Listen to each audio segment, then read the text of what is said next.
Saudi আরব, পাকিস্তান আর তুরস্ক এই তিন দেশ মিলে এমন এক সামরিক চুক্তিতে সই করেছে যাকে অনেকে বলছেন মুসলিম বিশ্বের নিজস্ব ন্যাটো, যে জোটে যোগ দিতে পারে বাংলাদেশও। চুক্তির নাম মক্কা যৌথ প্রতিরক্ষা চুক্তি। পররাষ্ট্র উপদেষ্টা হুমায়ুন কবির জানিয়ে দিয়েছেন, জাতীয় স্বার্থ মিললে ঢাকা এই জোটে যোগ দিতে রাজি। ওদিকে খবরটা কানে যেতেই নড়ে চড়ে বসেছে দিল্লি। প্রশ্ন উঠছে, বাংলাদেশ কেন এই জোটে যেতে চাইছে? কি লাভ এতে আসলে? আর এতে ভারতেরই এত অস্বস্তি কিসের? জানবো আজকের এক্সপ্লেইনারে।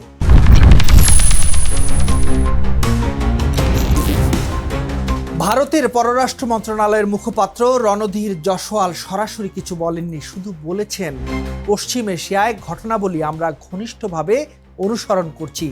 এই মুহূর্তে এইটুকুই বলার আছে। কিন্তু কূটনৈতিক ভাষায় এই নজরে রাখা শব্দটাই বলে দিচ্ছে অনেক কিছু। কারণ যে বাংলাদেশকে একসময় নিজেদের প্রভাব বলয়ের ভেতরের দেশ বলে ধরে নিত দিল্লি, সেই বাংলাদেশ এখন পাকিস্তান, তুরস্ক, সৌদি আরবের সঙ্গে এক টেবিলে বসার কথা ভাবছে। আর এই পুরো সমীকরণটার শুরু গত 7 আগস্ট মক্কায়। সেদিন সৌদি যুবরাজ মোহাম্মদ বিন সালমান, তুরস্কের প্রেসিডেন্ট রিসেপ তাইয়েব এরদোয়ান আর পাকিস্তানের প্রধানমন্ত্রী শাহবাজ শরীফের উপস্থিতিতে সই হয় মক্কা যৌথ প্রতিরক্ষা চুক্তি। শর্তটা একদম ন্যাটোর ধাঁচে। 3 দেশের যে কোনো একটিতে সশস্ত্র হামলা হলে সেটাকে বাকি 2 দেশের উপর হামলা হিসেবেই ধরা হবে। গ্লোবাল ফায়ার পাওয়ার ইন্ডেক্স 2026-এর হিসাব বলছে এই 3 দেশ মিলিয়ে নিয়মিত সেনা সংখ্যা প্রায় 14 লাখ। পাকিস্তানের একাই 6,60,000, তুরস্কের 4,81,000 আর সৌদি আরবের 2,47,000 সেনা। যুদ্ধবিমান আর ফাইটার জেট মিলিয়ে সংখ্যাটা প্রায় 3,415টি।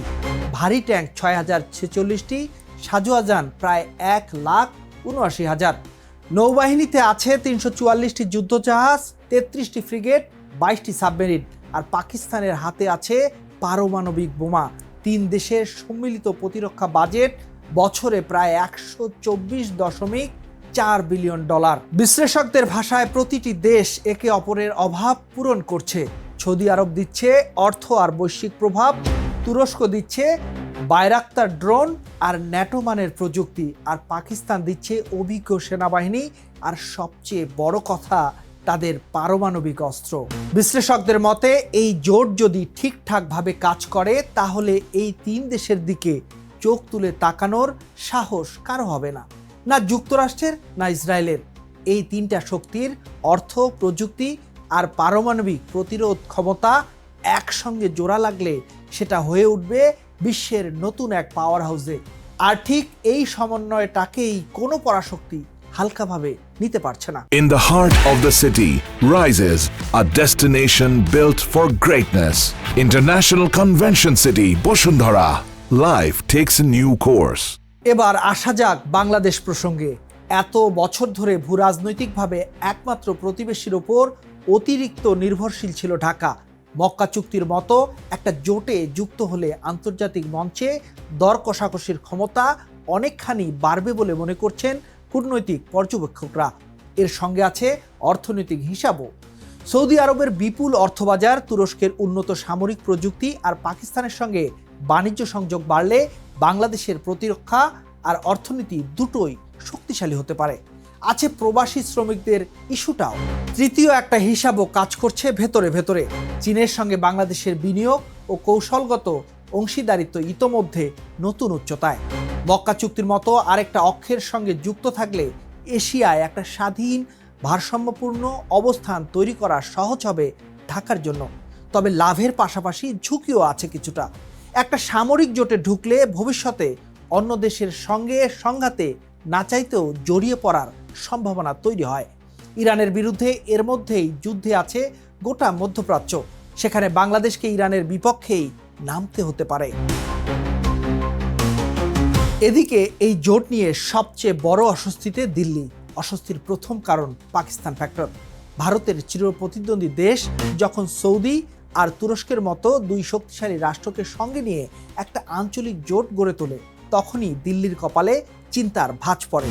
তার উপর একদম ঘরের পাশের দেশ বাংলাদেশ যদি এই বলয়ে ঢুকে পড়ে সেটা ভারতের ভূরাজনৈতিক নিরাপত্তার জন্য বড় ধাক্কা হিসেবেই দেখা হচ্ছে।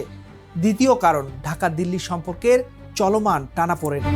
জুলাই গণঅভ্যুত্থানের পর ক্ষমতাচ্যুত শেখ হাসিনাকে ভারতে আশ্রয় দেওয়া, তাকে রাজনৈতিক বক্তব্য দেওয়ার সুযোগ করে দেওয়া নিয়ে ঢাকার অসন্তোষ প্রকাশ্যেই। পররাষ্ট্র উপদেষ্টার ভাষায় ফ্যাসিস্ট হাসিনাকে রাজনৈতিক সুযোগ দেওয়া ভারতের গণতান্ত্রিক শিষ্টাচারের পরিপন্থী। হাসিনাকে ফেরত না দেওয়া পর্যন্ত প্রধানমন্ত্রী তারেক রহমানের ভারত সফরও বাস্তবসম্মত নয় বলেই জানানো হয়েছে। তৃতীয় কারণ, আঞ্চলিক প্রভাব হারানোর শঙ্কা। দীর্ঘদিনের একচ্ছত্র প্রভাবের নীতি থেকে বেরিয়ে বাংলাদেশ এখন বেইজিং, ইসলামাবাদ, আঙ্কারা আর রিয়াদ সবার সঙ্গে সমান্তরাল সম্পর্ক গড়ে তুলছে। ফলে দক্ষিণ এশিয়ায় একক প্রভাব ধরে রাখা দিল্লির জন্য দিনকে দিন কঠিন হয়ে পড়ছে। মজার বিষয় হলো, ভারতও চুপচাপ বসে নেই। বিশ্লেষক ররি স্টুয়ার্টের মতে মক্কা চুক্তির বিপরীতে একটা পাল্টা সমীকরণও নীরবে তৈরি হচ্ছে। তিনি ভারত, ইসরায়েল, সংযুক্ত আরব আমিরাত, গ্রিস আর সাইপ্রাসের মধ্যে বাড়তে থাকা সহযোগিতার দিকে ইঙ্গিত করেছেন। ভারত অবশ্য আনুষ্ঠানিক কোনো জোটের কথা অস্বীকার করছে।